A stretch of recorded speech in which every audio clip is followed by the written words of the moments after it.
bespoke radio for the masses. Headline edition, July 8, 1947. The Army Air Forces has announced that a flying disc has been found and is now in the possession of the Army. If the game is rigged, change the game. Game changer. I occasionally think how quickly our differences worldwide would vanish if we were facing an alien threat from outside this world. This is Fade to Black with your host, Jimmy Church, on the Game Changer Radio Network. All right. Good evening, Fade to Black. How you doing? How you doing? Today is Tuesday, September 17th, 2024. Let's do this, man. Yeah. Tonight is going to be one of those shows. Christopher Dunn is with us, one of my favorite authors and researchers, and we're going to have a very dynamic conversation tonight. Tomorrow night, John Greenwald Jr. is with us from the Black Vault. We will be talking about Lou Elizondo and A-Tip, everybody's favorite subject. And then Thursday night, the one and only Don Schmidt is with us, and we are going to talk about the Roswell mystery. What a huge week on Fade to Black. They're all huge, but this one's one of the hugest. Yeah, it's a pretty good week. I'm pretty excited. Tonight, Christopher Dunn is with us, and I wanted to share a couple of things really quick. First off, I'm just going to say this. I popped this up in the chat. I wish everybody could have heard our sound check. That was interesting stuff being discussed. Anyway, we'll jump into some of that tonight. And here's the thing about Chris, and I was just talking to him about this. There are a few researchers out there that helped guide my way and put me on this journey that I'm on, and Chris is one of them. And I cannot help myself when I go around the world and I'm at these sites and I'm looking at this incredible stuff, and I just think to myself, I do it. I'm admitting it right now in public. Okay, what would Christopher Dunn think about? What would he think about this? That's what I do. Yeah. I'm being the best Chris Dunn that I can be, and that is the influence he has had on not only myself but many around the world. And that odyssey for him began in 1977 after he read Peter Tompkins' book, Secrets of the Great Pyramid, a book that I have. All right. Now, he then visited Egypt. He wrote his book in 1998, The Giza Power Plant. Again, a book that I not only have, but I've read many times. And this has placed Chris right there on TV networks, on radio shows and conferences around the world. He has been referenced. He's been on Discovery Channel, Travel Channel, of course, Ancient Aliens. And his presentations on Egypt are absolutely amazing. So we're going to do all of that tonight and much more. His website, gizapower.com. The links for that are below on our website and throughout social media. And we're going to get straight to it tonight, folks. And I'm going to say, welcome back, Chris Dunn. There he is, Chris. You know, I almost feel, before I say welcome back and how you doing, calling you Chris seems so informal, right? And it's Christopher. But Chris, welcome back. How you doing? I'm doing great. Thank you very much, Jimmy. And my mother would call me Christopher when she was angry with me. So I'm perfectly happy for you to call me Chris. We all have that same story, don't we? Yeah, right. So, yeah, we all have that same story. And for me, it was James. James, get in here. I knew she caught me. Whatever it was, she caught me. But I actually kind of want to start here. And I know that you have had all of the questions thrown at you over the years, and your answers, you go into autopilot. I don't want to do that with you.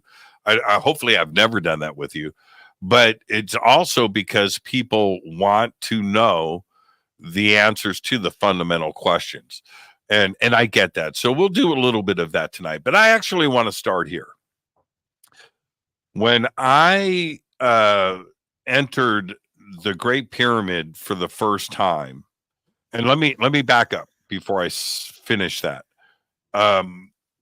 When you go to different sites around the world, and there is a certain spiritual aspect to it that you can feel, right? And you can feel it. Okay. So that being said, when I first entered the Great Pyramid and went into the Grand Gallery and looked up, I didn't get that feeling.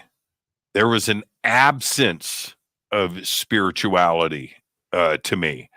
And it was very strange. I was expecting something else, something overwhelming, and it didn't happen.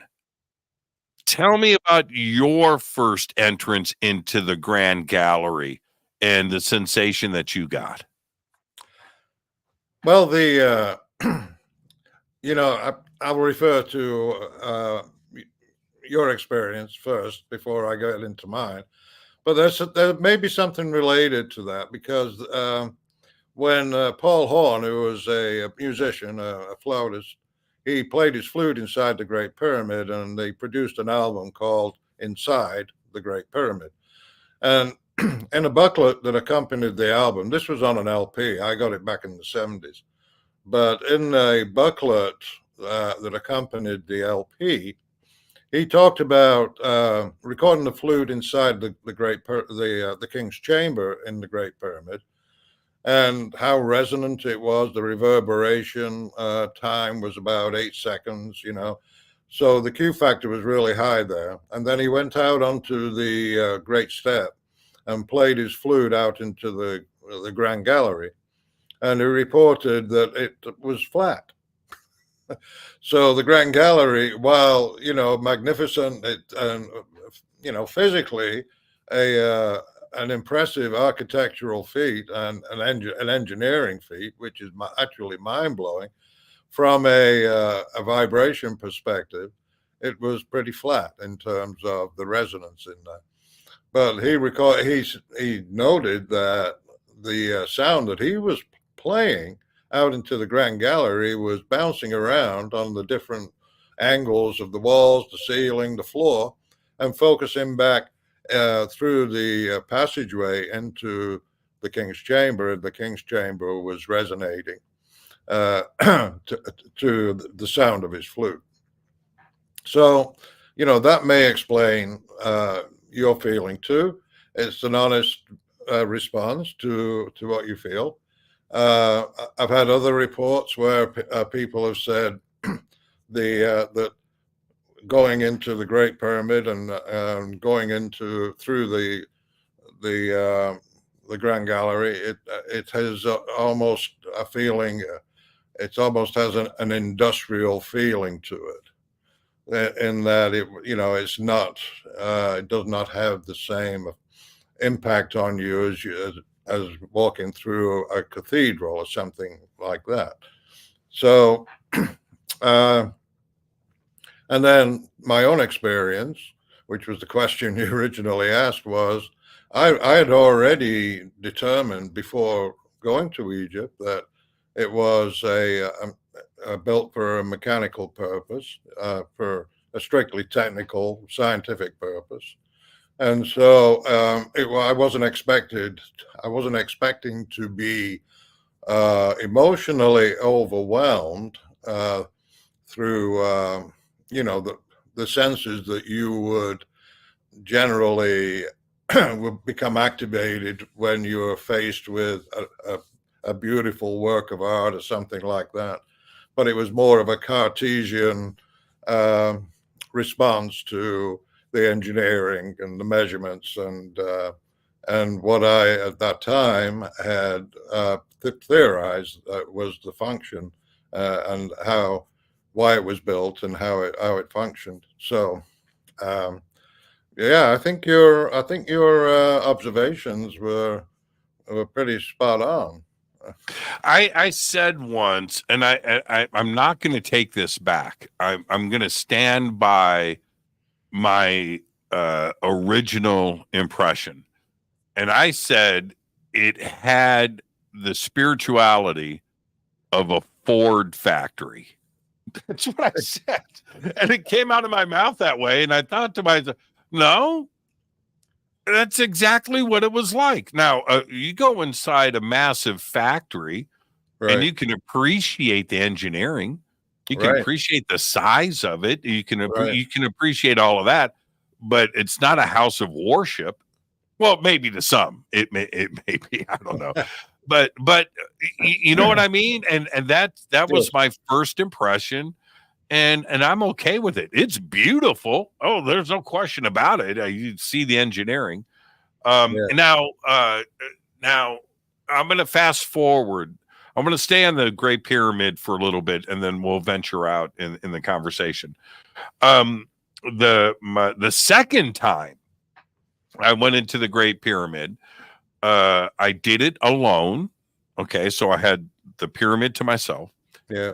And I went straight up into the king's chamber, and I did all of the things that I was told not to do. Like I laid down in the sarcophagus and videotaped it and did all of that. I've never posted it. I was asked not to. So I did that.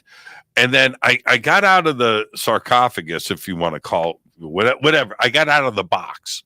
It's too small for a sarcophagus. I barely fit in that. That was the other thing. I thought, anyway, so I got out, and this is what I did, Chris. Now check this out. I want your comment on this.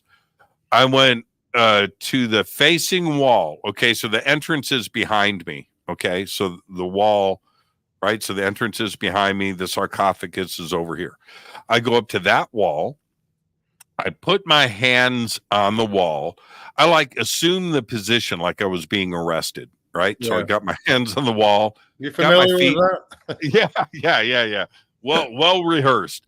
And I closed my eyes, and I just took it all in for about 2 minutes, and something strange happened. And it wasn't necessarily spiritual, but I got a zing. I got a little tingle that went through my body. Yeah. And I took my hands off the wall, and I turned around, and the director of antiquity he came in behind me, and was just kind of peeping me out, and he saw what I was doing, and he kind of smiled. Anyway, I thought to myself, I got a little jolt, little energy flowed through me. That's what now, what do you think of that? I'm not saying it was spiritual. I'm not going there, but I definitely felt like this tingle, like I completed a circuit. Am I far off? Am I onto something here? Not at all. You're not far off at all. There's definitely an energy phenomenon that has been noted by many people around the Great Pyramid. And it's only recently that I came in contact with the work of a NASA physicist named Friedemann Freund. And he had been studying earthquake lights. And he had determined that there is a process. He actually was able to discover the underlying physics of how earthquake lights manifest. And that is the movement of, or the existence of defects or peroxide defects in the minerals in igneous rock in the lithosphere. And that when they're stressed, then these electrons, positive Hall electrons, shoot to the surface of the Earth and seek the highest point. So for many years, there has been anecdotal records of people experiencing an electrical phenomena within the Great Pyramid, and also the experience of a certain phenomena within, particularly in the King's Chamber, which I think is a combination of both perhaps electromagnetic pulse energy and also infrasonic sound that resonates in that chamber. And there's evidence that both of these phenomena exist. It was discovered by Tom Danley in 1995, I believe, where he was doing studies inside the King's Chamber and discovered that it resonated at an F-sharp chord, only in the infrasonics between 6 and 9 hertz, I think, and then the brain resonates at 6 hertz. So you have those energies, those frequencies exist in the King's Chamber, plus any activity in the Earth's lithosphere, which would cause electrons to shoot to the surface. You have that combination, but very, very low kind of energy. It's not like in my book the Giza Power Plant, and also Giza, the Tesla connection. When it was operational, the energies that you wouldn't be able to survive, the energies that were existent at that time within the Great Pyramid. And so right now it's just kind of humming along, very low key to the natural frequencies of the Earth without any, stimulation that would have happened in order to make it operational. So yeah, all of those affect the human body. It's kind of like they built a system that was in harmony with the natural frequencies of the Earth and the natural frequencies of the universe, because that's and basically all those frequencies resonate with the human body. I also have this twisted thought that came to me when I was in the King's Chamber, and I've been in there a few times now, that you can't get away from the immense pressure that is existing above you. And so that pressure, right, that's a force coming down. And that's a force, right? And that's weight. And with the amount of granite and stone that is there, and it's serious tonnage, that has to, just in of itself, without any other exterior stimulation, that's got to be creating energy just because of the force coming down with the relieving chambers of granite that are above you, that has got to create energy just right there with the force. Well, the way that functions is it's not by the granite just being static. In other words, not moving, because once all that pressure is applied, and then there's no more pressure put on, it will be fairly still. So what needs to happen is they need to be stimulated to move in order to have that kind of Freund effect where there is a release of electrons. And so the Freund did an experiment with a granite beam in his lab at NASA, and he put it in a hydraulic press. And so, it's about 3 meters long. He put the slab in the press, and he put pressure on one end, but he wired it up so he connected one end to the other. He had a copper cap on the opposite end, and then he was able to monitor electron flow from the pressure point to the cap.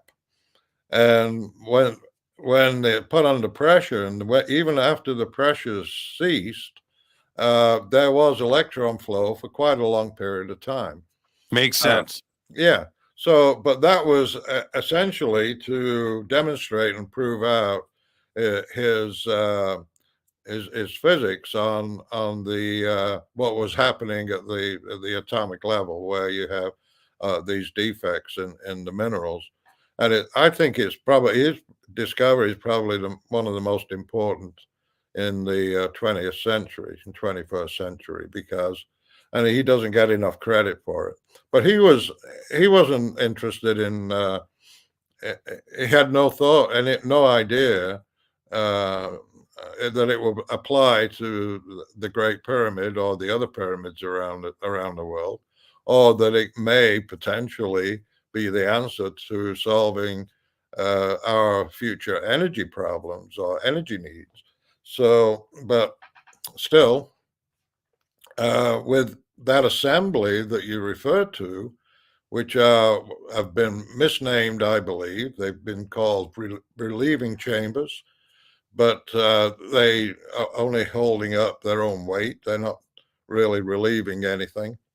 They are a series of resonators in and of themselves, and so they were a part of the energy system within the chamber. One last point that I wanted to ask you about really quick, and then we'll move on. When you stand in the king's chamber, because of what you see outside, right, and the Giza Plateau and the Sphinx, and and there's lots of temples and other stuff that's it's not just those three pyramids and the Sphinx. There's a lot of action that is on the Giza Plateau, if you look, but it all looks aged and worn down. And so, but you go through the cave, right? And you go through that original, the blasted entrance, and you get up, and then you go through the Grand Gallery. When you enter the King's Chamber, and you look around, and you see the divine perfection of the construction in there, and I go up to the wall, and you look at the seams, and you just step back, and it's so precise. There's a precision there that aesthetically, you just look and you're thinking to yourself, Stone Age, man, really? No. There's something else happening there. That precision, right? You step into precision. It's a hard thing to describe. What do you have any idea? You've been working on this for such a long time. The age of things, because if we push back the dates that I think are applicable to the Great Pyramid, we're not talking about Stone Age man. We're talking about another civilization probably altogether, which really pushes back the age. But it doesn't fit to me. It just doesn't compute. The precision that is there, even if it's 5,000 years old, that doesn't make any sense. Not to me. What do you make of the precision of the King's Chamber? Well, that is my whole my background is in precision, and so when we don't craft precision into a product unless we need it, because it just makes the product more expensive.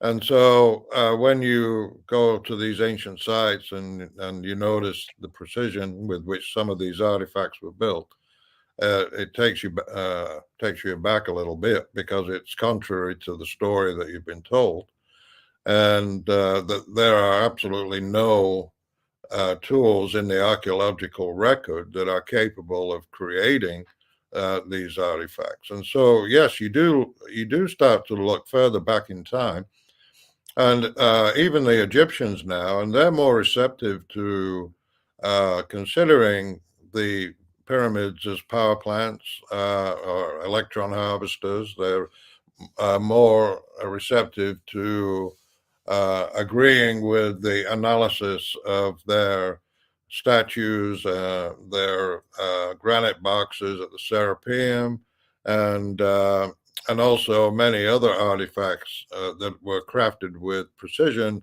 and had the obvious signs of actually being made on machines because of their precision. The latest one is the pre-dynastic vases that my son Alex had been involved with, and had some engineering metrology performed on them, and found them to be really precise within the thickness of a human hair, and some incredible features associated with these vases. And so that work is still continuing. And of course, in the West, the immediate response is to scoff at it and say, "Oh, no, they must be forgers.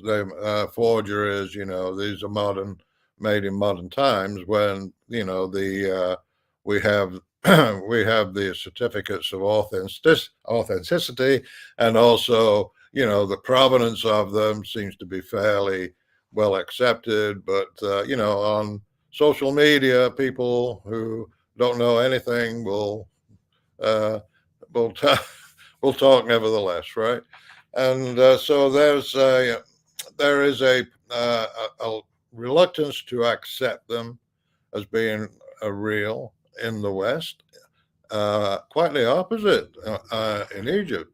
And now they are considering going back to their original sources on, the historians that describe a pre-dynastic civilization that goes back, I don't know, 36, 70,000 years. I don't know how many thousand years. And then there's some thought that it could be pre-Ice Age civilization and things like that.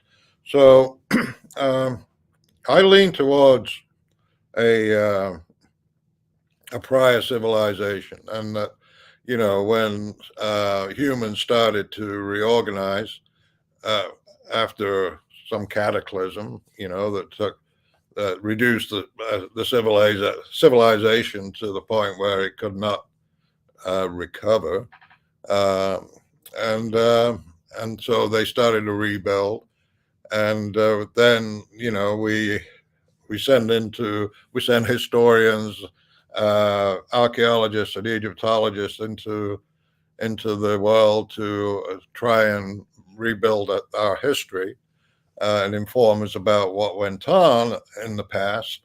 And they're not looking at the right thing. They're looking at all the material and the inscriptions and that have been added to the monuments of a prior civilization. So essentially, they were adopted. There is a lack of robust engineering discipline when it comes to Egyptologists studying the monuments in Egypt, and also other cultures. Well, let me jump in right there, if I may. Yeah. I noticed the same thing. So when you go to different sites in Egypt, each site has its own director, right? Yeah. And you meet these guys and gals, Right. And you start and you talk to them, and I gotta say that they have one side where they have to toe the line. I get that. I get that. Yeah, right. Totally. But then they'll whisper, right? They'll go, no, we've seen some stuff. Right? Yeah. We're okay with it.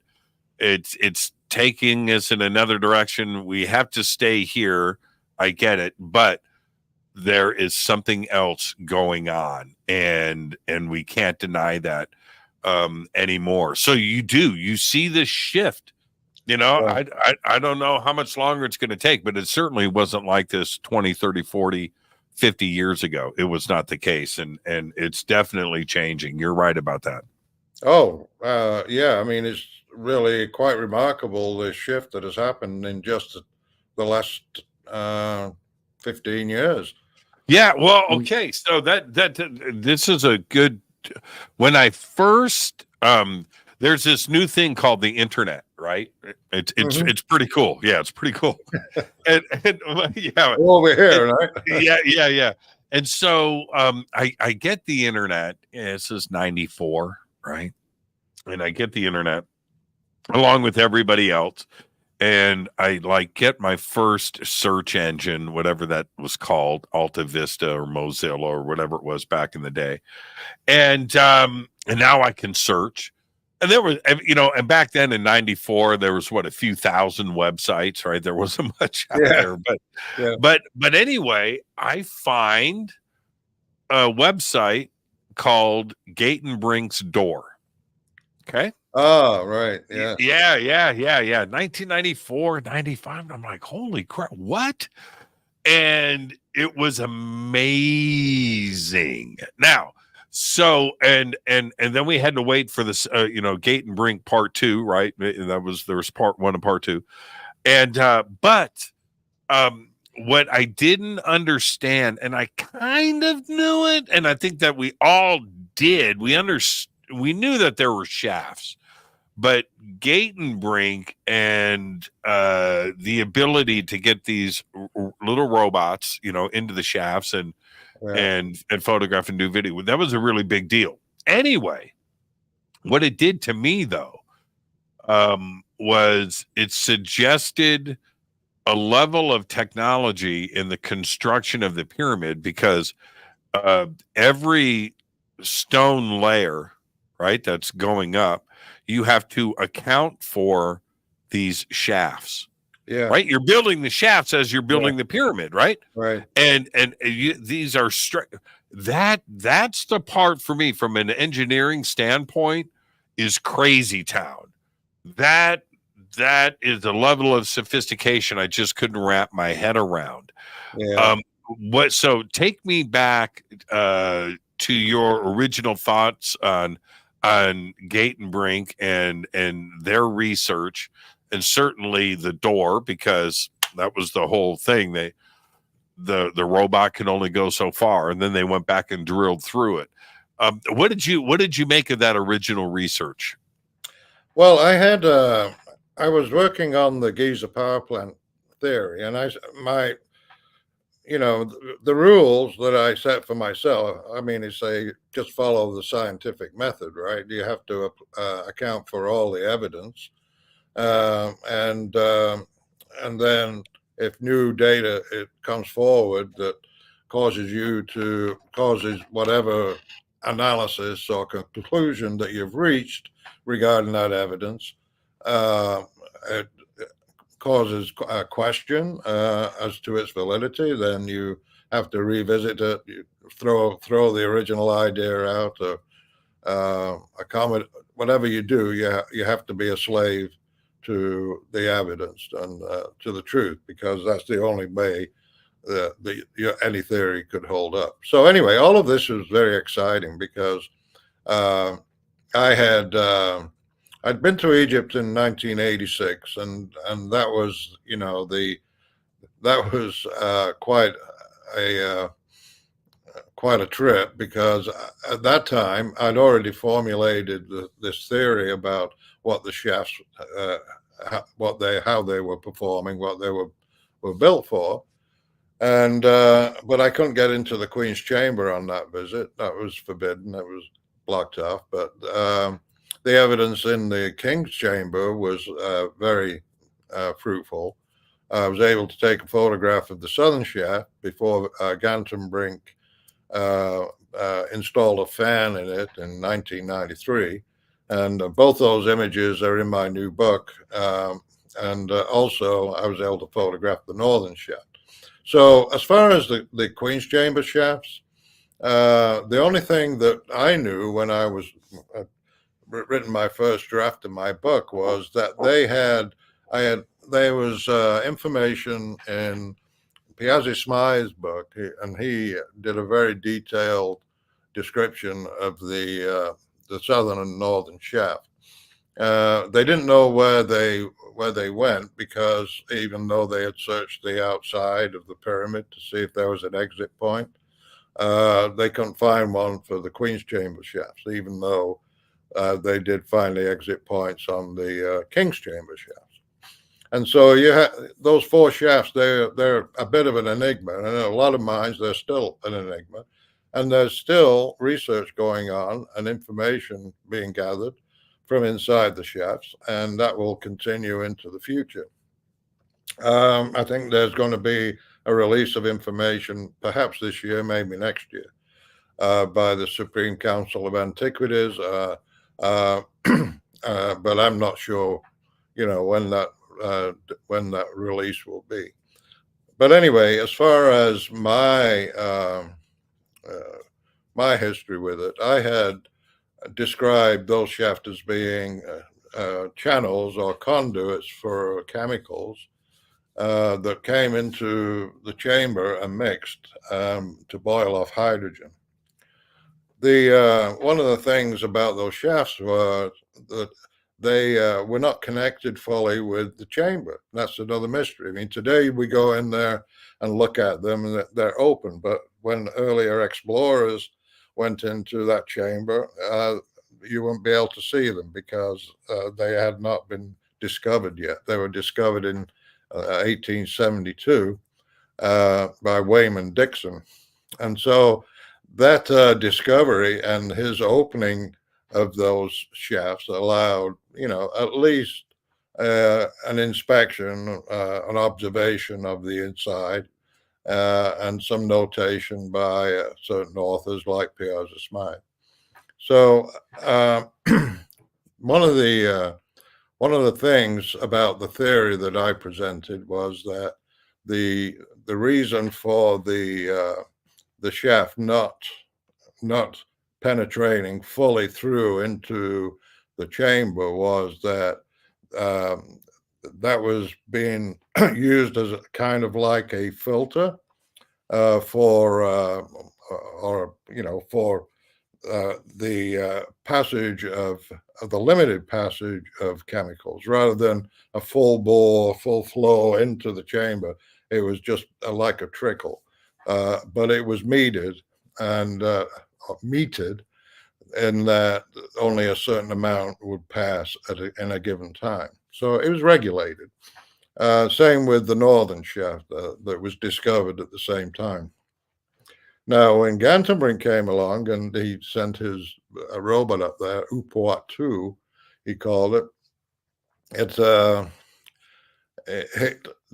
He was trying to discover if the shaft actually did have an exit point to the outside, and if not, where did it terminate? And he found that it terminated above the level of the King's Chamber, but it was blocked by a limestone block with 2 copper or metal fittings that came through into the shaft. So that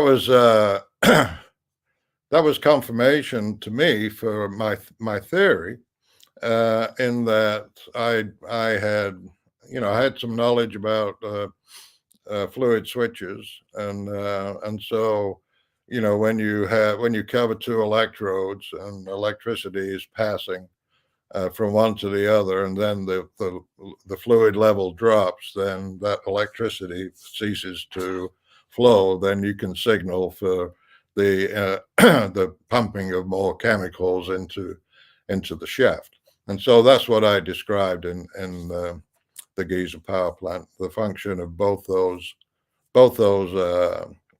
shafts was to pass 2 different chemicals in, from the south, a dilute hydrochloric acid solution, and from the north, hydrated zinc solution. And those 2 chemicals coming together would boil off hydrogen. And what did you, when they drilled finally, right? So right. Trip number 2, and they get a camera in there, Yeah. and those symbols. We still don't know what did you make of that inside of the shaft. It says something, right? Yeah, I mean, it was fascinating. Yeah. The original drilling, it happened in, I think it was 2002, and it was hyped. I mean, it was live opening of the Lost Tomb. I think it was broadcast. 30 million people in the U.S. Oh, I watched it. I peed on myself. Are you kidding me? I was so excited, man. That was a big deal. That was a really big deal. But anyway, continue. But anyway, so that didn't really reveal that. It was, a bit of a letdown, and the final view behind the Ganterbrink's door, which is not really a door. I don't know why they named it a door. But the final, the camera when it penetrated through is an endoscopic kind of camera, but it had a fisheye lens on it, so everything was kind of, distorted. But it also was such that the light was not evenly distributed, and so it was just focused on a block on the opposite side. So the space behind that door was door. I keep calling it a door. Yeah. Yeah, well, that's what it's known as. Just like the King's Chamber is known as the King's Chamber. Even though no king was ever buried there, we'll still call it the King's Chamber. But anyway, so when that image was broadcast and I was looking at it, it's like it reminded me of that song. Is that all there is? It was a little bit of Geraldo. It was. Yeah. It's kind of little like, Geraldo. Yeah. Yeah. But the symbols themselves, did you? Yeah, those came later. They were discovered in a later expedition. I think it was in like 2010, and it was published in 2011. But that was by the Jedi team, I think. Yeah, Jedi. The Jedi team. They were actually they had a camera that they were able to push through the hole, and then it was able to look around, and so focusing on different parts of the back of the back of the door. And then so those images are published in my book with the report of the Jedi team. And so then you had the red markings on the floor, which is probably what you're referring to, right? Right. So those red markings were fascinating to me. They were thinking, that maybe they're Mason's marks, or maybe they were this, or maybe they were that. And everybody, this is like a global brainstorming session, right, Jimmy? I mean, it's like everybody in the world has a right to, to be able to. Well, you know what I saw? One of them looked like, I mean, the first time that I saw it, I thought it was like a stick figure. Well, you know what, the way I interpreted that, it's because of the function of the electrical nature of those copper fittings or those metal fittings. I thought it was just they were electrical symbols for wiring the electrodes. So it's just a very simple thing. Plus, you've got that one line next to the one of the metal fittings, right? And that could have signaled the polarity. But then you also have other evidence that is revealed there where you have erosion on one of these electrodes and not the other. So it's kind of like a battery in a way, where you have you have electrons flowing from the anode to the cathode, and then one of them has a buildup of corrosion.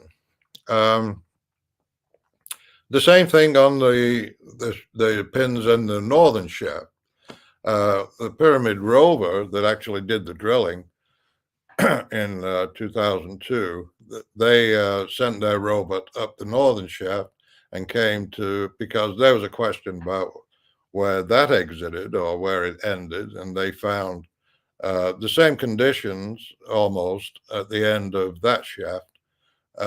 And they were looking at a barrier with two metal pins protruding through it. And it had not exactly the same kind of look that the southern shaft had. It looked like one of them was almost looked like it had been electroplated, and the other one not. So there's definitely something going on. The discussions and the refinement of exactly what was going on in those shafts is continuing. There's still open questions about where those fluids were introduced and into the shafts, and so there's a lot of open questions. But we continue, doing being honest, open research, and providing the data that we've gathered and our thoughts about it. Well, I have the image here, and so you're looking at it on the screen, and it's this middle one. I don't know why, but that always struck me as a stick figure with a head and some legs. Yeah, that's the way that always looked to me. But the other two symbols on both sides of it are clearly written. They're there, and there's a purpose to it. But you can find different quarry marks and cartouches and very well established. Not in the Great Pyramid, well, except for the fake stuff up in the King's Chamber, but that's another story in the relieving chambers. But the stick figure, I don't know if it. Let me see what you got. Let me see. Hold on. Let me pull you up. Ah, okay. Hold on. Let's make you bigger. Let's make you bigger. Hold on. Let me pull you here. There you go. Okay, gotcha. Oh, really? Okay. Cable with two wires. It was like I interpreted them to be like electrical symbols, like a twisted pair, and two clips that would connect with the metal pieces. It's just an idea, and so they were there for some reason. Let's put it that way. They didn't spring into being by accident. So I think, as far as any theories out there, the Giza Power Plant theory seems to be able to accommodate that data, or at least have an interpretation of that data that is consistent with the function of the Giza Power Plant. Yeah, and the other part, and that's such a great point, and I think that we can't let go of the fact that that shaft, Gatenbrink and other researchers have photographed and videoed that entire shaft. There's nothing there. Right on the other side of that block, where you've got the other thing, those two copper inserts right? Whatever you want to call them. But right on the other side of that are these symbols. There's nothing else in the entire shaft. So they're there for a reason. That's not an accident. And well, here's the thing. Here's the thing. Those metal fittings would need to be replaced on occasion because of the corrosive atmosphere or environment that they were in. And when you looked at the exploration of that shaft, when Gantenbrink robot went up there in 1993, and he discovered them, you saw that there was one of those pins, I'm going to call them electrodes, that had a wear pattern on it. It looked like it had been corroded, and the tip of it had fallen off. But both of them seemed to have this wear pattern where they were tapered down to almost nothing at the bottom.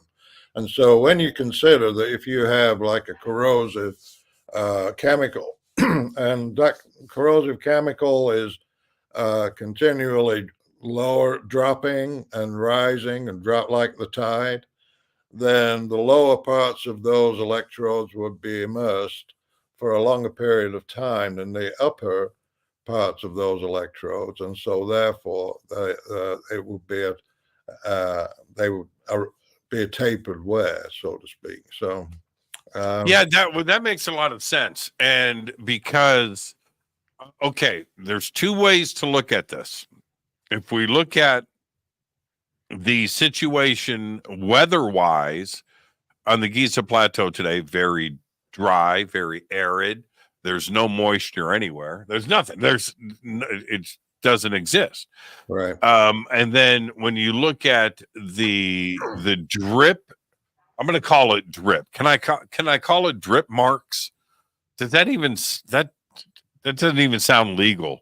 That sounds like I don't know what you're talking about. What drip marks are you referring to? Off of the electrodes, it looks like there's some. It looks like over the years, I don't even know what I'm trying to say. It sounds like something that I got while I was in high school and I had to get penicillin for, but that to me could have only been caused by something else being introduced. It couldn't be natural. It's too dry there. Exactly. That's exactly the point. Yeah. They were not installed looking like that, right? In the original build, they were not installed looking like that. And there's nothing today. That's what I'm saying. In today's environment there, that would it wouldn't happen. But it's something that had been intentionally introduced. It wasn't just a natural phenomena based on weather or precipitation or anything like that. So they're introducing these chemicals, and those chemicals were affecting those electrodes. And we see the wear pattern on them on the northern shaft. And because it's not a corrosive chemical on the southern shaft, because it's not a corrosive chemical in the northern shaft, there is no wear pattern similar to what you see on the southern shaft. So, it seems to fit. But you're right. I mean, that is, and I make that point in my book. It's like there seems to be a real lack of inquisitiveness about why these why what see that's what really makes me angry, is that science and history and our past and moving forward, it's all about asking questions, right, and having an adventurous mind and going out and trying to figure stuff out. When it comes to Egypt, well, and most ancient sites around the world, man, everybody's got blinders on. Nobody wants to step outside of the box. No, nobody wants to know. Can't go there because that upsets the world order. that upsets our whole history timeline. And really, it potentially places the Egyptians at the top of the food chain when it comes to technological development. So we can't allow that. So we're not even going to consider the question. We're not even going to ask the question. But the question is there. It's being asked, but not by anybody in authority, except in Egypt. I think that, I mean, there are people in authority in Egypt, and I've met with them, and they are very profoundly interested in getting to the bottom of this. So I think you're going to see, a quiet revolution in the future. I think the Egyptians will take a hold of it. They've got some very, very smart engineers.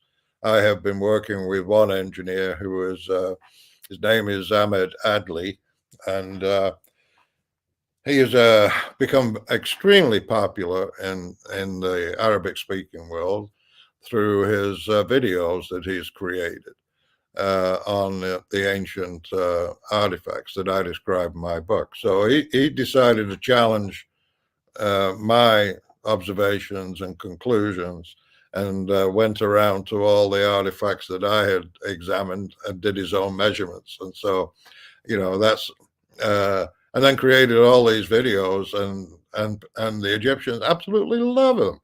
I mean, they're overjoyed, and they see in their monuments in a different light. They're taking an interest in not only their history again, but also an interest in technology. And so, yeah, I mean, there's going to be a quiet revolution. And you said you were on a tour, and with Brian Forrester, and you have, what year was that? I'm going to be with Brian in a couple of weeks again. Yeah, yeah. So it was last year. I was with Brian November of last year, about 10 months ago. So what you have is we've had in the last 14 years has been a flood, an absolute flood of engineers and technical type people who have been taking tours through Egypt, and they're convincing their tour guides that their monuments are more advanced than what the official record. Can I make a point? Yeah, I'm going to make a point. And one of the observations that I made. So we're at. I want to say it happened a few times, but the first time I noticed it, I think it was in the Valley of the Kings. So I'm sitting underneath one of those shelters, and for everybody out there, you go to the Valley of the Kings, and you're like this close to the sun at all moments, man. It's just nothing but heat, right? Yeah. And so everybody is jockeying there's a few places to sit with shade, because there's no shade, right? There's no shade. It's nothing but sun, and it's brutal. So, but I there's like 3 or 4 tour groups that are packed, not mine. I just happen to weasel my way into some shade, right? Anyway, so, but I'm listening. Chris, I see like 4 tour guides with their group underneath this thing, all reading from the same script. They got their book, right? And it was in they all had the yellow folder, and I'm listening to them. There's no original thought coming out of Right. They're reading from a script, the same script. And I thought, wow, there's no opinions allowed here. Right. Yeah. I mean, that's still in force. Totally. Yeah. They have to follow the party line, so to speak. And they are now heavily monitored. And so they never know who is observing and taking note of what they're saying. And also, there is a real problem if you have a foreigner who is actually at a site, and they're telling a different story to what the official Egyptian story is. So you've got that going on as well. So Yeah, it's very so. At the Osireion, I want to talk about the Serapeum too. At the Osireion, so which I think, in my opinion, it's just my opinion, which matters very little in the world. The Osireion is like the craziest thing I've ever seen. It's right there with Ollantaytambo. Tambo. It's like that, or Sacsayhuaman, right? It's like that. It's like crazy. You're talking about the Osireion at Abydos? Yes. Yeah. Okay. So I'm there, and I'm with the director of the site, the archaeologist, and great guy, very cool. And he says, excuse me. He goes, okay, Jimmy, come with me. So he takes me up and takes me around to the back half. I have pictures. And he goes, see that over there? And I'm looking, and about a mile away over the desert, right, the sands, I see a dig is going on. Wheelbarrows, right, the whole thing, right? There's like 50 guys out there doing. I said, what's that? And he goes, that's another Osireion. I said, what? He goes, we found a second one. Really? Get out. And he goes, and we think we have a third. Wow. Now this is now gotten out public. I mentioned it last year, and I showed the pictures. And now it's kind of out. It's being talked about, but that's crazy. To think about a site that big with stones that large, because there's a precision there. We're going to mention this again.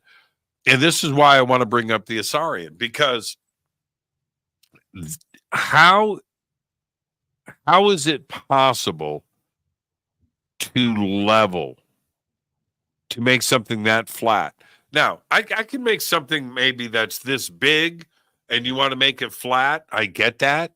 But when you're talking about a stone that's, 15 feet wide and 20 feet tall, and you want to make that level and square on four sides, and then make 10 of those, right? That's a whole nother level of technology. How do you think that they got that done? We're not even getting to the Serapeum yet, or Serapeum. We'll do that in a second. But what technology is involved to level and flatten stones that big? Well, we do it with machines today, and I should imagine that they did it with machines back then. There's there's more sophisticated artifacts when it comes to demonstrations of precision. But I mean, yes, just a long flat surface and square block is, just, you have a machine that will do it. You would need very precise axis and a tool that is controlled mechanically, because just the official kind of explanation is, well, they just got rubbed stones together, and that's okay. That's a fantasy in a lot of people's minds, but you take some engineers around things like that, and the old, rubbing with stone is abandoned fairly quickly. But machines, they had machines. I mean, how many times can I say that they had machines? Yeah, when you go and listen to, well, they pounded, they had dolerite stones and they just pounded on it. Yeah. No. Right. No, that does not create this utterly flat, perfect billiard table finish on a stone that weighs 150 tons. right? It's square, perfect, and placed. And I have a hard time with that. I remember one of your early videos. I mean, I want to say it was Brian Forster in some of those early videos. I think he was, right? With you. Anyway, when you guys were looking at the plugs and the holes, and so, and I over in Mankara next to Cafre, I saw those drill holes that were over there, and you can clearly see the, what do you call it? The spiral, right? That's going down. Very, very precise. And I'm going to use the word beautiful. I mean, that is an elegant, I don't know how they did it. It doesn't make sense, but you can see that there was technology there. This wasn't cut with chicken bones. No, it wasn't. And, the issue of drill cores has been a controversial issue since I wrote about it in 1984. And so, now it's kind of like you have some pushback from archaeologists, Egyptologists, who are holding up the work of some Russian guys who decided that they would take photographs around William Flinders Petrie's core number 7 that is in the Petrie Museum. So they would take photographs around the perimeter of it and just kind of look at it flat, like a panoramic view, and say, look at that, no spiral. And I am in the process of doing a wrap-up article on the machining, and the Petrie core is a big one of those to address that particular method of inspection, which is incorrect.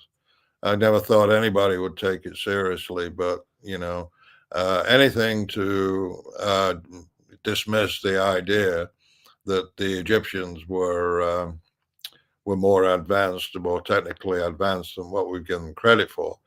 But that has, Petrie core number 7 has been a huge thorn in the side, and me along with it, because I've been saying, no, you guys haven't proven anything in your experiments because you haven't reproduced the spiral.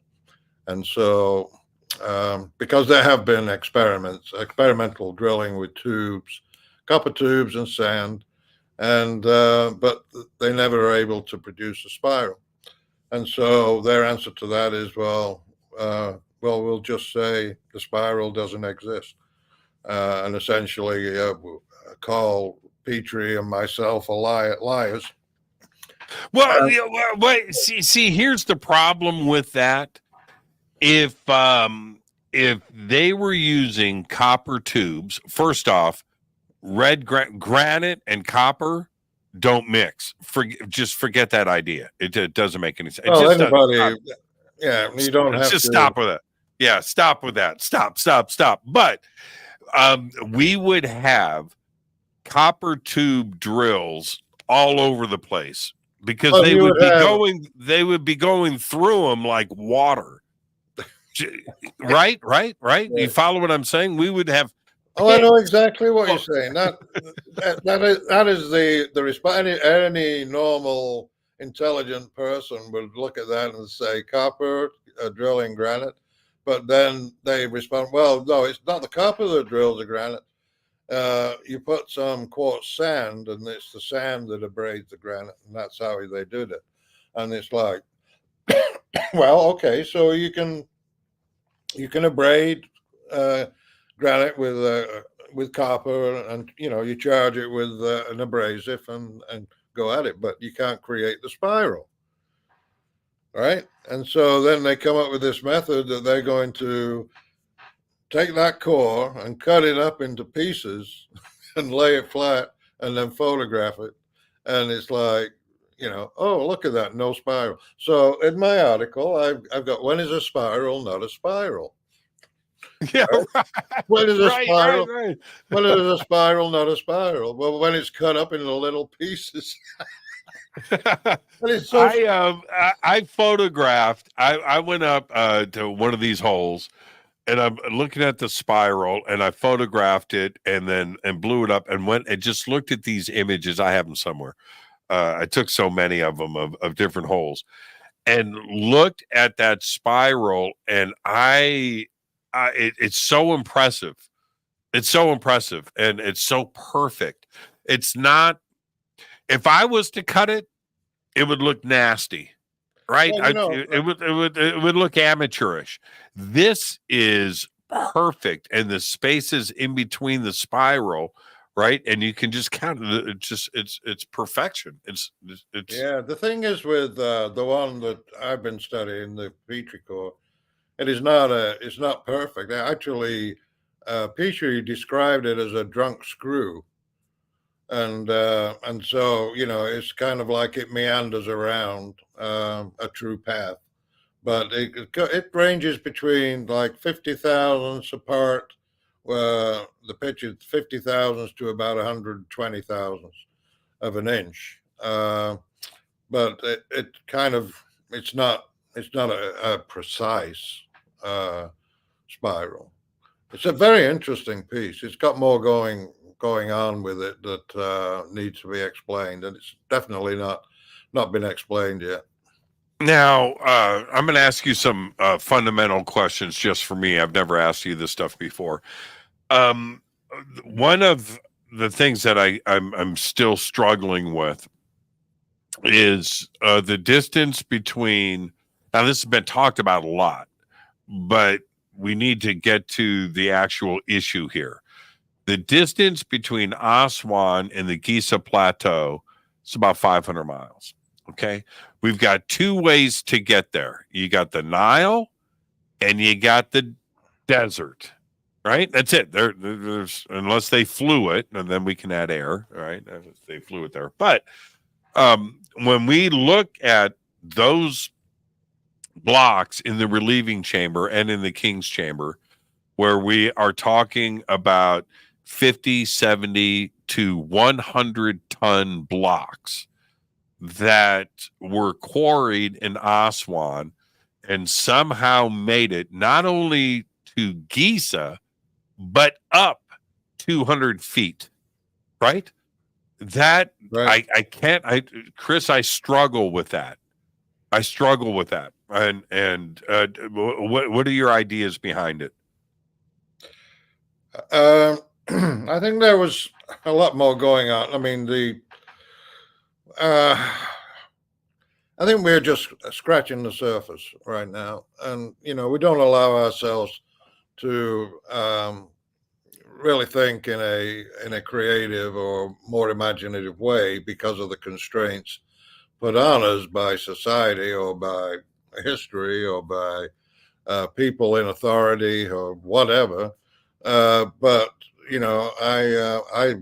I'm not beholden to any institution or any one person. I've never taken any money from anybody for research or anything. So it's like, I'm a free agent and I speak my mind. But I think that the pyramids and all of that fantastic work that you see all over the world, there was a certain technology in existence then that we have not yet rediscovered, and that is the alleviation of gravity on those heavy objects, because they were so proficient and prolific in quarrying these massive 1,200 tons, 1,300 ton blocks. You go to the Aswan Quarry and look at the unfinished obelisk. It's like, how do they get that out of there?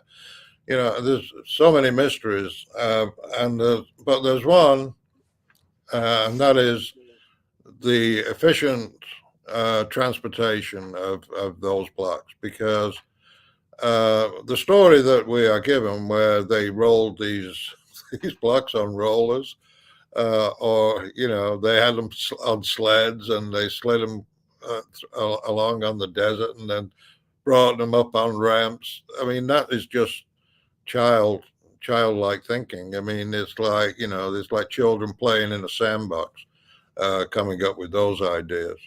So I generally ignore them. I don't even get into it. But I strongly believe that, along with the function of the Great Pyramid, the machines that were necessary to actually craft all these artifacts, from the statues, the obelisk, to the Serapeum, to the really unique and sophisticated pre-dynastic vases, with a tolerance of 1/1000th of an inch. I mean, it's just absolutely breathtaking when you look at the whole picture, and you see just the scope of it. It's mind-boggling. But they don't look at the whole picture. It's like, you point something out on. Okay, so let's say we look at the Serapeum, right? And you say, well, look at the precision on the inside corner of this box. I've got this square, I got this photograph, and look at the precision on that. And they go, wow, that's amazing. And, people who know precision, who work with precision, they find that impressive. Now, the armchair theorists who don't know anything, they will say, oh, well, but it's not that precise over here, or it's not. You lied because it's not precise here. And I didn't lie, and I didn't. I know how to use my instruments, and so whatever lie you want to tell, that's up to you. But they are precise. They are remarkable artifacts, but still, people who don't know what they're talking about will talk nevertheless. Yeah, well, so I did I'm just going to pull this out of the air. I forget what the hard numbers are, but when this sled theory was put out there, and that they used water to moisten the sand and then drag these blocks up the Sahara 500 miles, right? First off, you got to get it out of the quarry and across the Nile. Okay, so to have a barge that could displace 100-ton block, that's a pretty big barge. That's pretty substantial for Stone Age man, right? 2700 BC. So I call BS on that. But anyway, so I did the math. 500 miles, 1 foot per minute. Okay, 1 foot, dragging it. 1 foot per minute for 500 miles. You ready? Yeah. 400 years. Right. Well, did you see that? Did you see that documentary? I think it was This Old Obelisk or something like that. It had Mark Lehner and Roger Hopkins, who was a stonemason from Massachusetts. And they were moving a 9-ton obelisk on a sled, and I don't think they were. What did you say? 1 foot every 1 foot a minute. 1 foot a minute? No, I don't think they achieved that rate with this 9-ton. No. And so and supposedly they built the pyramid in 20 years, right? That's the dogma. Yeah, which means it's magical thinking. It has no basis in reality. Now let's talk about the Serapeum, tomato. Right. Okay. I'm going to say this. Once you go in there and you walk around, right? But it's when you come out, I think, is the most mind-blowing part, because you walk up the ramp, right? You go up the stairs and walk back onto because that's in the desert, right? That's sand dunes. And you turn around and you look and you think, that's a shopping mall down there. Right? It's like that big. but it's under the sand. That's the crazy part. You just turn around and you look at the sand and you think about where you just were and how immense it is and how large it is. Just an amazing thing to see. But everybody talks about it, and I think it's one of the best points. Two things. I've moved a couch up a set of stairs, right? I know how difficult that is, right? To move a couch around some stairs and get it up and get it through a door. That's an engineering feat for you and your friends on a Saturday afternoon, right? It's impossible to do. And then you look at those boxes and think about the corners and how those were wriggled in, wiggled in. So what are your ideas behind that, and how is that possible? That's something you just can't just easily explain away and say you're not giving them enough credit. No. There's something else going on. What do you think it is? Yeah, it's a very interesting site. Of course, it's a lot different now than when I first went in there, and that was in 1995. So back then, in 1995, it was closed off to the public. It was deemed unsafe. And it doesn't look a bit like it does now. But a lot has been added over the years to make it a little more hospitable and safer for tourists. The wooden floor, they didn't have a wooden floor back in the day. It wasn't as well lit. They've had a lot of I-beam structures, vaulted I-beams and a framework built inside the crypts to how it will eventually look, I don't know, but I know that the opening to these crypts in a lot of these places are now smaller than they were originally because of additional material being added. So, you have to take that into consideration, that it's not as it was originally when you are trying to calculate how do they bring this box down? How did they turn that corner? And of course, when you try to calculate that, you have to know the original dimensions. You don't use the dimensions that are currently there. But I think all the methods that have been proposed, again, I don't think they're workable. I've heard everything from, just pulling it down on rollers, floating it on somehow on water or ice. I don't know. I've heard all kinds of crazy theories about water and ice. Water. Yeah, water and ice. I don't know about the ice. But one of the craziest features about that installation is the crypts the floor of the crypts is lower than the floor of the passageway. Now, why do they do that? So and the tonnage, the size of most people, you see pics, you simply don't get it. No, when you walk up to one of these boxes and you look up at the lid. Yeah, right. That's how big it's like crazy huge. Yeah. It's unbelievable. Now, so the new director of antiquities, I'm not going to get into the very spirited conversation that we had. It's a pretty good video. We were at the end. So they let me unlock, right? So we go down and I get to unlock the door. It's early in the morning and I get to go in and flip the switch and turn on the lights, right? It was pretty cool experience, Chris, I got to tell you. And so I come out and he's there and we get into this pretty animated conversation. He's a cool guy. He's not Zahi for sure. Cool guy.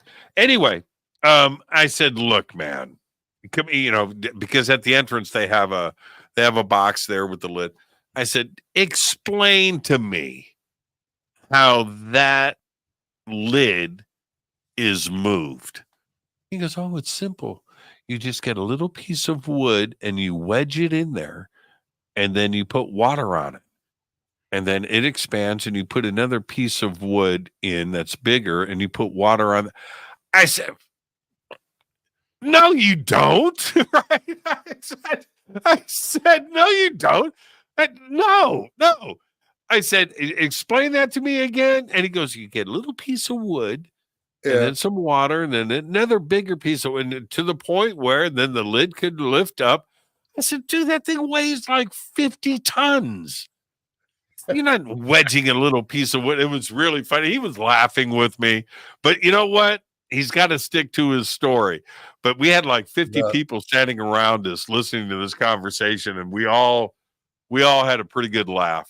It was so. Yeah, that's funny. That's funny as hell. A little bit of water. A little bit of water, right. A little bit of wood. Yeah. And you can move the universe. Now, this is what I wanted to ask you about those boxes. And I love your work on those. And the leveling, excuse me. Allergies. I've had these allergies for about 24 hours. It's better now though than it was yesterday. I was sneezing all day yesterday. Is the smoothness of those boxes. Now there's irregularities on them, and I've done a lot of photography with that. And I'm not sure if they were melted at some point or there was some kind of chemical reaction. But when you get to a smooth side of one of those boxes, it is the most polished, the tactile feel, right, that you get from it when you just run your hands over it. It is unbelievably perfect, isn't it? And now, how do you achieve a 90-degree corner on the inside and outside of those boxes? And one other question. So in the back, I didn't see this in the front. There's a new chamber. I'm sure you've been there. That was just opened last year on the back half, and you can get in. There's a box in there that was undisturbed. And another room on this side, the wall has been opened up, and I had to get up and photograph inside there. I'll send you the images of what's in this room in the back. Anyway, that lid on that new sarcophagus in the back, or box, whatever you want to call it, dude, it's got a lip. It's got a lip. It fits inside. Really? You follow what I'm saying? Yeah, it's got a lip. Yeah, wow. It's got a lip. We're talking about some serious engineering there. So anyway, how do you achieve right angles on the inside and the outside of the boxes like that? So perfect. Yeah, there's one thing that I'd like to say about the boxes in the Serapeum. They are not all of them are finished to the same level of precision, and it does appear that the boxes were finished after being installed in the crypts. You have different conditions of manufacture that seem to mirror what we find in manufacturing today, where you would have something that is rough cut or rough machine, and then it's semi-finished machine, which, with a tolerance of maybe 10,000ths of an inch, and then its final machine to the final tolerance that you desire. And so it seems like in the Serapeum, what you have is stuck in the tunnel and not inside a separate crypt is one that has just been rough cut, both on the inside and the outside. The interesting thing about that one is that the corners on the inside are quite sharp, really, for even the rough cut. But then when you get to the final finish, and your question, which is a very good question, probably one of the most important questions, which I actually do address in my book, and that is how would they be able to finish off the insides of these boxes to so that they are flat and square and parallel, like where you have opposing surfaces and they're parallel to each other, because that condition absolutely does exist, because I show the evidence of that in 2 photographs that were taken of me inside that one box with the corner broken out.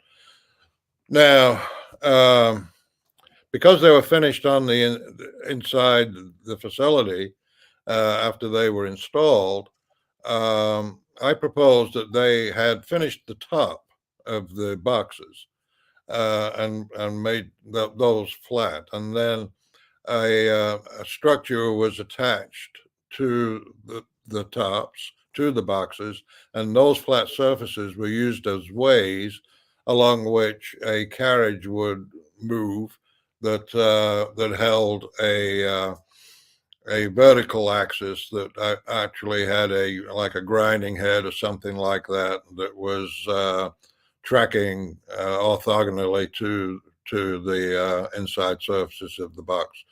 So that was your control. It was in the manufacturing process. And then, of course, any kind of metrology follow-up or inspection and final tweaks that had to be made. But it was definitely very exacting work. The skill level of the operators must have been quite extraordinary. And it's really something else. And it's still under study. There are more studies that need to be done in the Serapeum. We're talking now about doing laser scanning on the inside of these boxes, because the inside seems to have been the most important feature on the boxes. Yeah, I agree with that. Right. I totally agree. Yeah, because the outsides are not necessarily perfect, but the insides are reasonably perfect.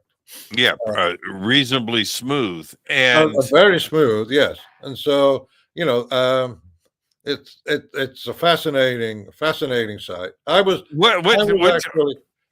Well, now let me. I just interrupted you, Chris. Don't fire me. Don't fire me. That's why I'm here. Can I keep my gig? Can I keep my gig? Sure, But to what purpose, though? That's the head, because the point needs to be made that let's use the word dogma again, that bulls were buried there, right? Okay. Now, no bulls have ever been found. There is a pop culture myth that there was one bull skeleton that was found, and it is stored away in some warehouse. It's not on display in Egypt. There's that. But you would think that we would have multiple bull mummies at different museums from the Serapeum on display. They do not exist.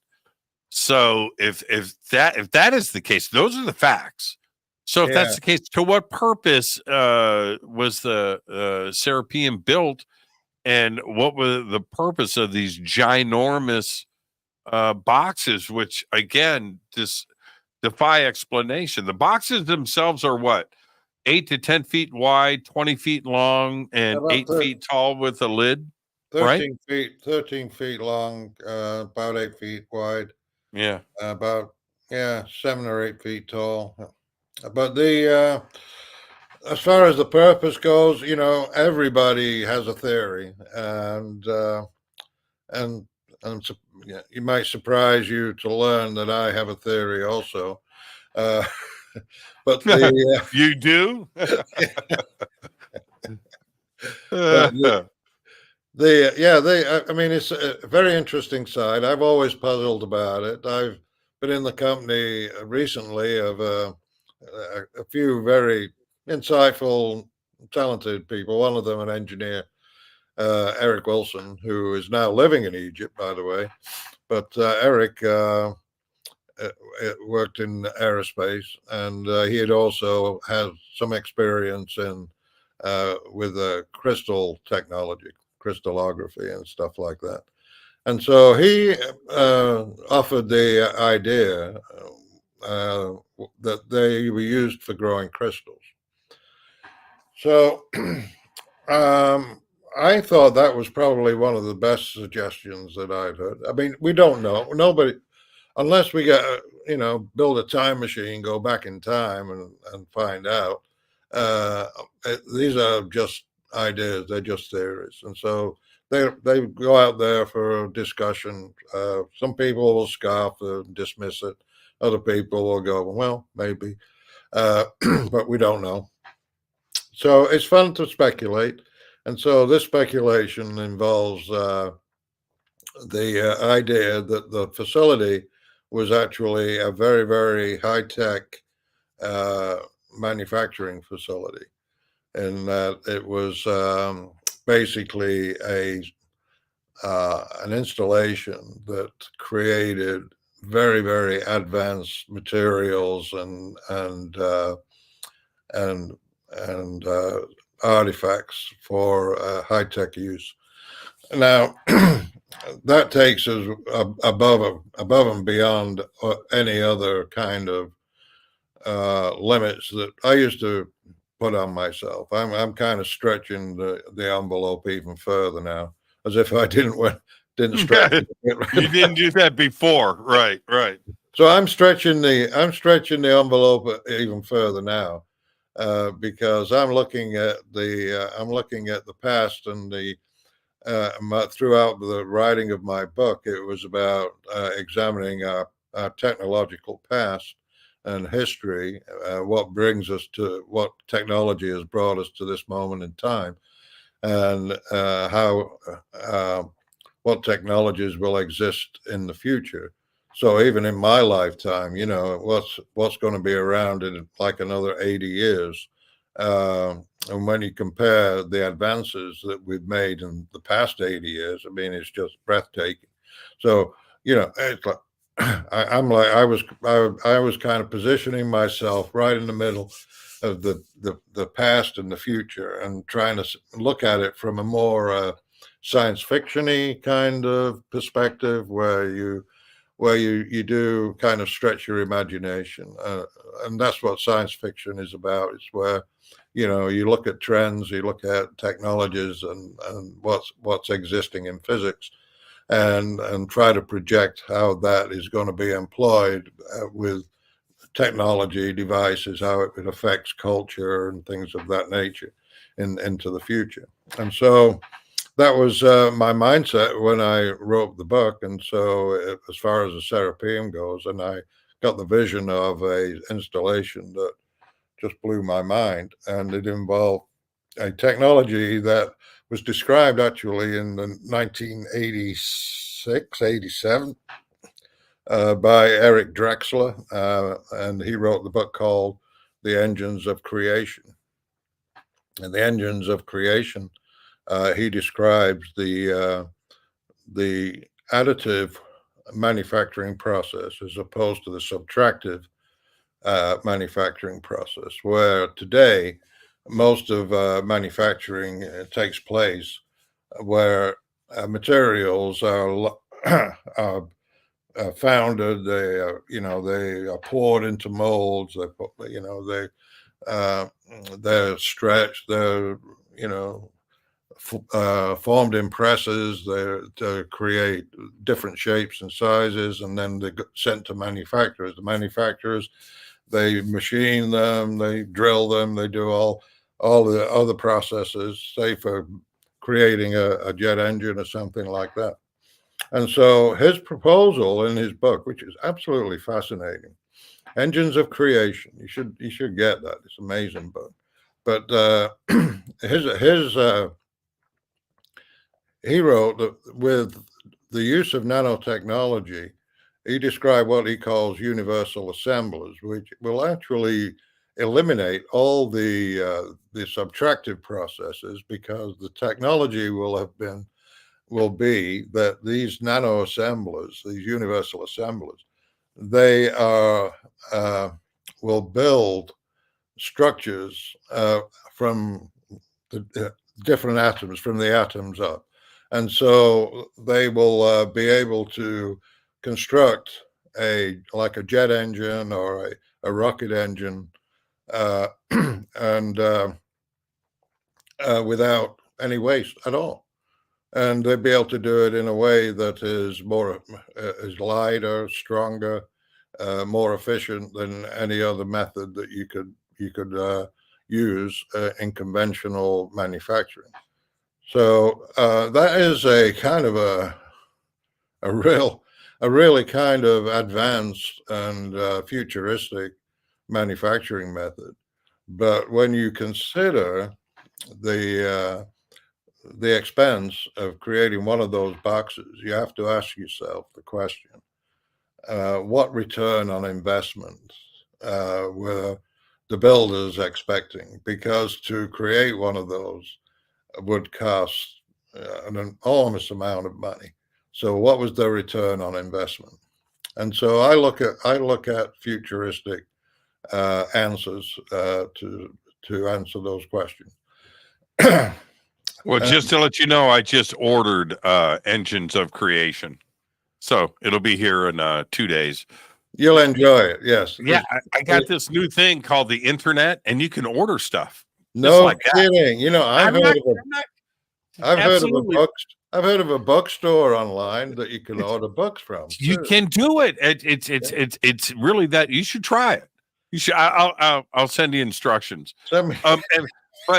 But Chris, here's the other part though that I always found fascinating with the Serapeum, and you see it there more than you do in other spots in Egypt or around the world, and that is, it seems to me, as you walk and you look at the boxes, that there must have been a high amount of energy or electricity or something going on there at extreme volumes, because it looks like there are spots on the boxes that appear to be melted.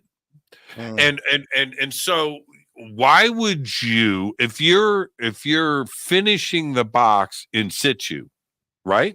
All right. Why would you do three sides perfectly and then one side of it almost perfectly and then just have a lump or why? No, unless it happened after. You understand what I'm saying? That these imperfections happened after the boxes were finished. Yeah, I don't know. I don't know the answer to that question. As far as stone that has the appearance of being melted, I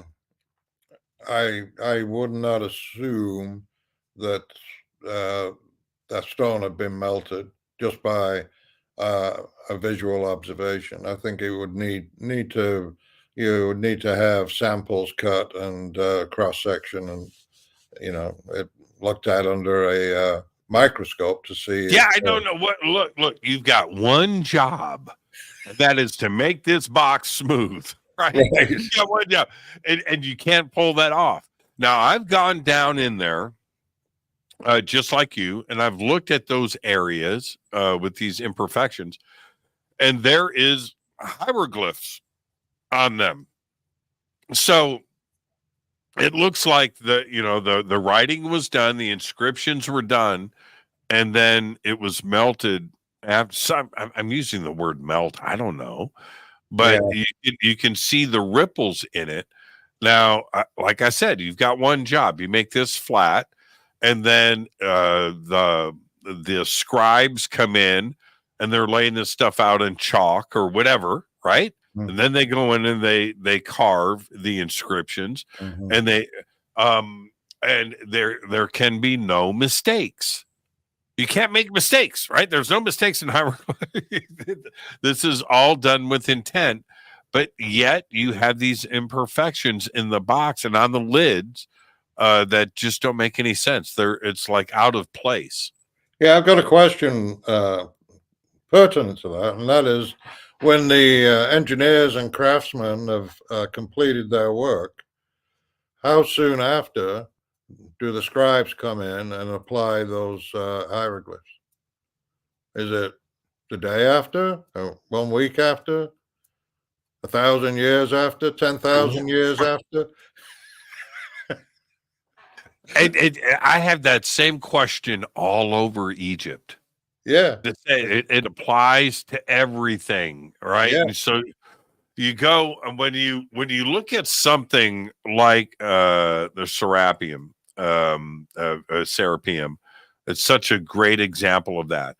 But Right. when you go to any of these ginormous temples, and that includes go to any of the pyramids, any of them, any pyramid site, and you go and you look, and you think to yourself, how long did it take to do this? And then they had to finish, right? They've got to finish. They've got to do everything else, not only smooth it out, but put all of this artwork into it. Yeah. And not all of it is what's the word that I want to use? Some of it is 3D relief, and Sunken others, relief. sunken relief. It's Right. crazy. It's both. Yeah, you have I mean, even on some of the statues and the obelisks in Luxor, you have these sunken reliefs, which are, beautiful, three-dimensional, very precise carvings. And then, in the same area, on the same piece of stone, you have these really primitive scratches. So it's kind of like you've got, I would argue that the very precise and beautiful sunken reliefs were contemporaneous with the original design of the obelisk, and then the scratches came who knows how many years later. But somebody was personalizing those artifacts for themselves. Yeah, at the Met, totally personalizing. At the Met in New York, it's one of my favorite stories. I'm walking through, and I've got John Anthony West on the phone as I'm walking through the Egyptian wing, and we're talking about these different things.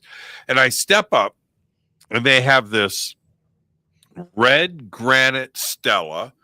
It's about 3 feet tall, maybe 1.5 feet wide, with the round top, but it's inscribed, and the hieroglyphs, hieroglyphics, are probably 1/4 of an inch tall, and there are thousands, right? In these perfect line, Yeah. but they're deep. Right, so they're 1/4 of an inch tall, but they're like 1/4 of an inch deep. Right, and when you look at the width of the cut compared to the depth of the cut, it's like impossible. The aspect ratio is kind of like, it's impossible. So anyway, I'm looking at this, and it's beautiful. Right? You look at that, and it's like, oh my God! And you can't achieve that. You can't achieve that with a stone chisel. No, and this is the best part of this. This is the best part of the story. So there, I'm looking at the stela, and I look below, and there's a little card, right, describing the stela, and next to it is a little copper needle, and it's about 3 inches long. Looked like like a sewing needle, right? Yeah. But it's like 3 inches long, and it's sitting there. And I read the card, and it says, "This stela was carved with this copper needle," the inscriptions. And I'm looking at the copper needle, and I'm looking at this red granite stela with this thing, and it said the inscriptions were made with this copper needle. And I swear, I'm just like, no, it wasn't. No. It was, and I'm talking to John Anthony West on the phone. He was laughing like you right now, and I've got pictures of it. I took pictures of the copper needle, And no, it's just fascinating to me. And Yeah.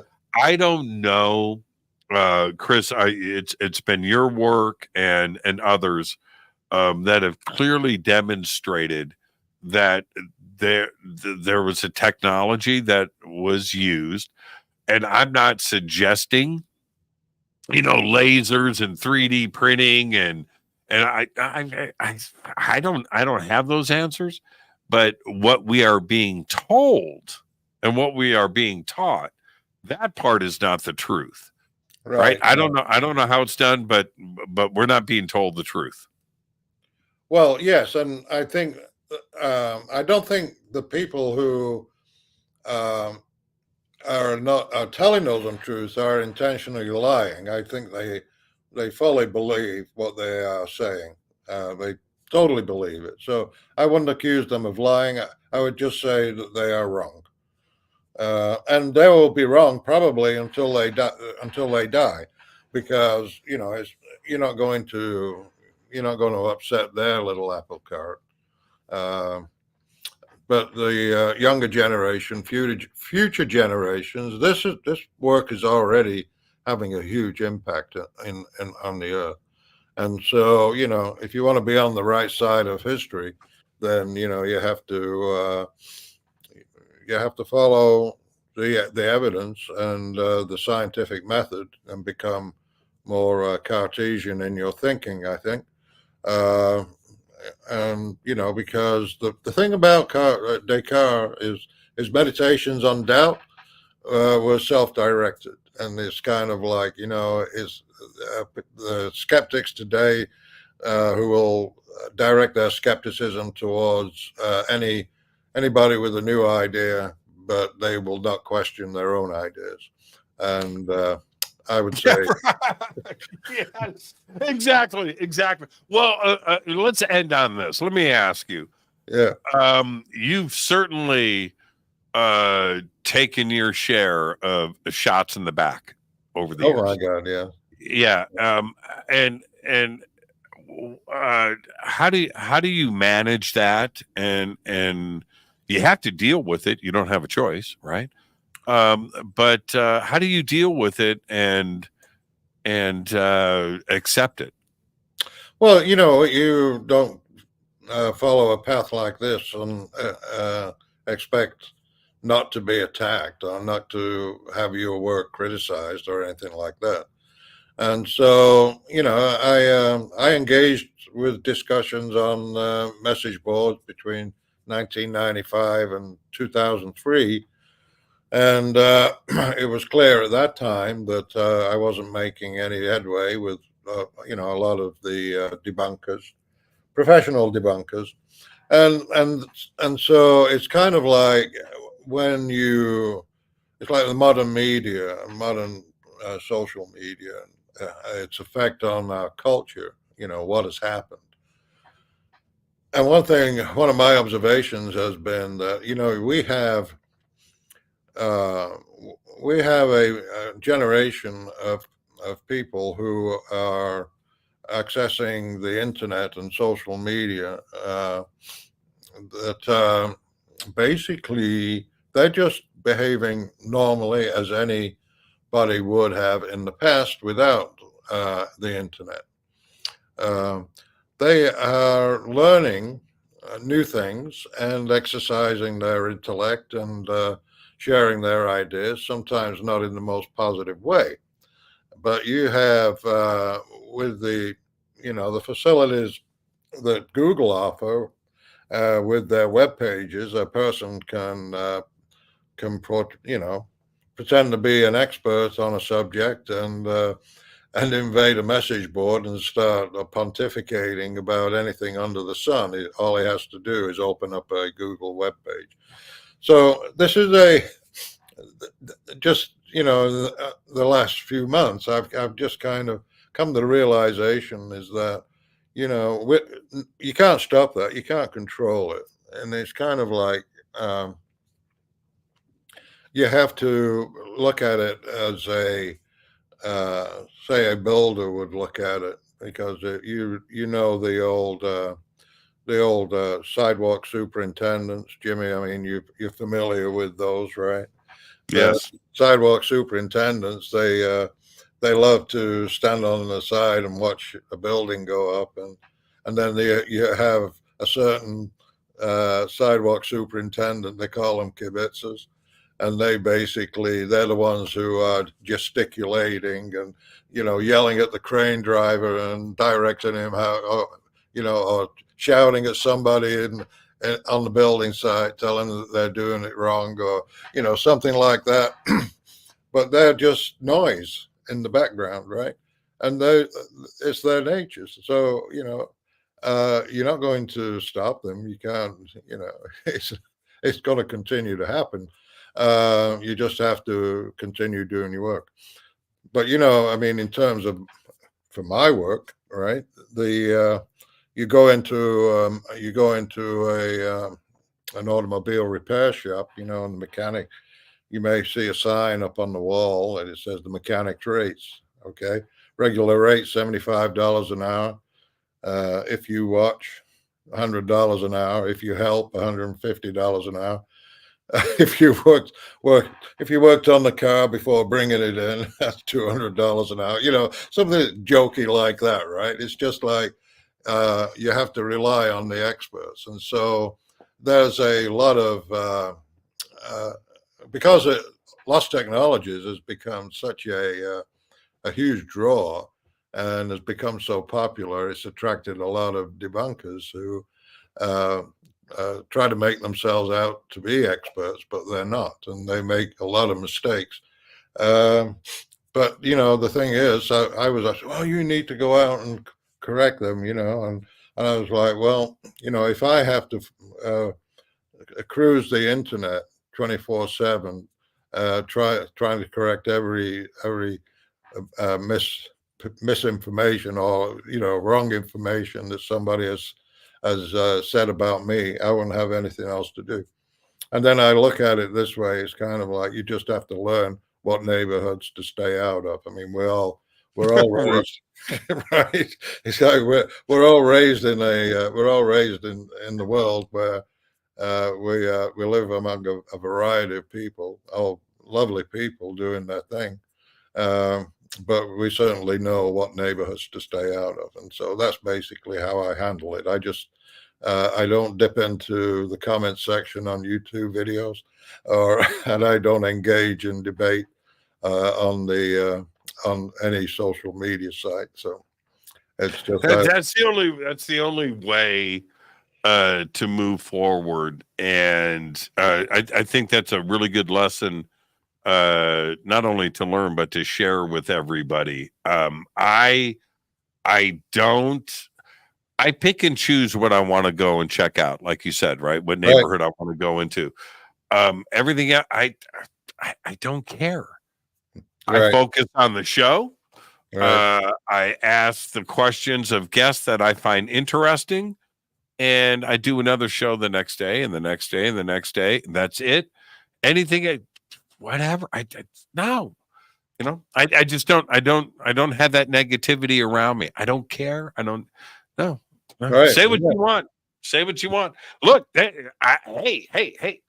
There's music out there that I don't like. There's paintings out there that I don't like. There are books out there that no, I totally get that, right?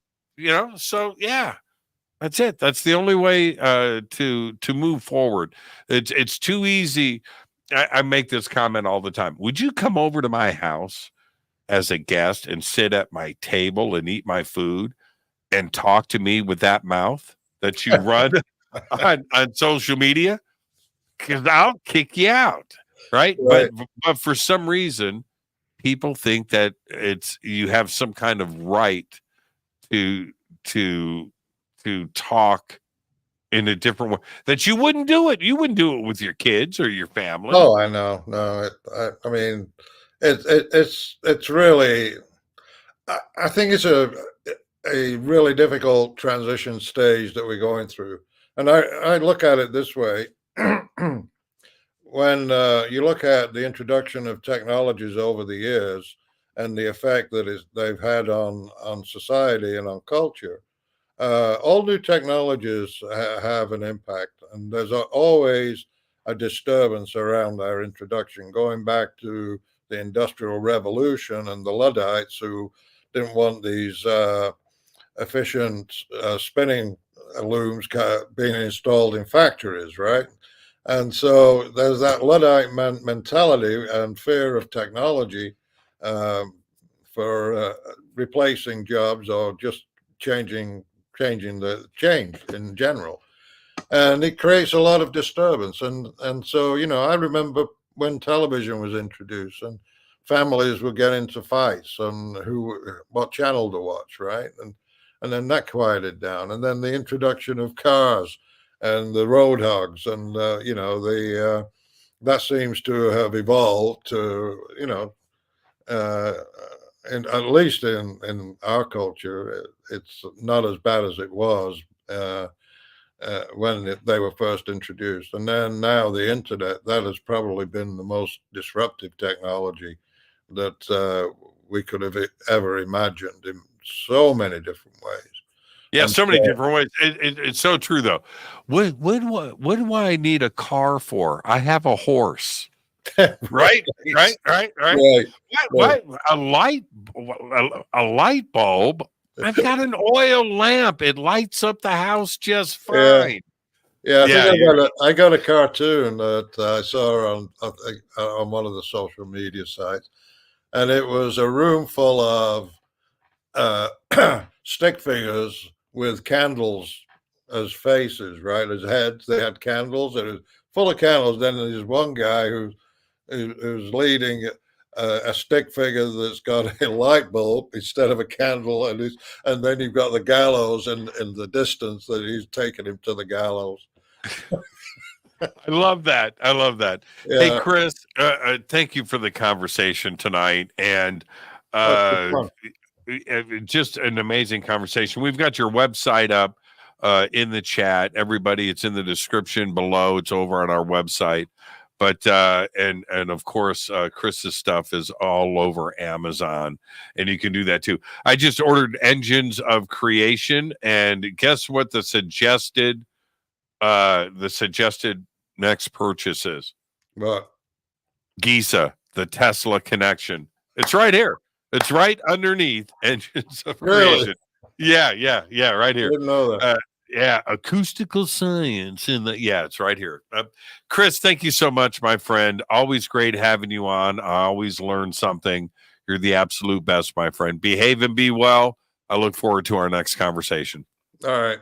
Thank you, Jimmy. Good talking to you. Christopher Dunn, everybody. Thank you so much, sir. Perfect night on the show. Christopher Dunn. And again, head over to gizapower.com. We've got the links up in social media. And tomorrow night, what have I got going on tomorrow night? Is tomorrow night John Greenwald? Let me see here. Hold on for a second. Yeah, tomorrow night, John Greenwald is with us. We're going to be talking about Lou Elizondo and A-Tip. Until then, go back, Lee Tappy. Fade to Black is produced by Hilton J. Palm, Renee Newman, and Michelle Freed. Special thanks to Bill, John, Dex, Jessica, Dennis, and Kevin. Webmaster is Drew the Geek. Music by Doug Aldrich. Intro, Space Boy. Fade to Black is produced by KJCR for the Game Changer Network. This broadcast is owned and copyrighted 2024 by Fade to Black and the Game Changer Network, Inc. It cannot be rebroadcast, downloaded, copied, or used anywhere in the known universe without written permission from Fade to Black or the Game Changer Network. I'm your host, Jimmy Church. Go back, Lee Tappy.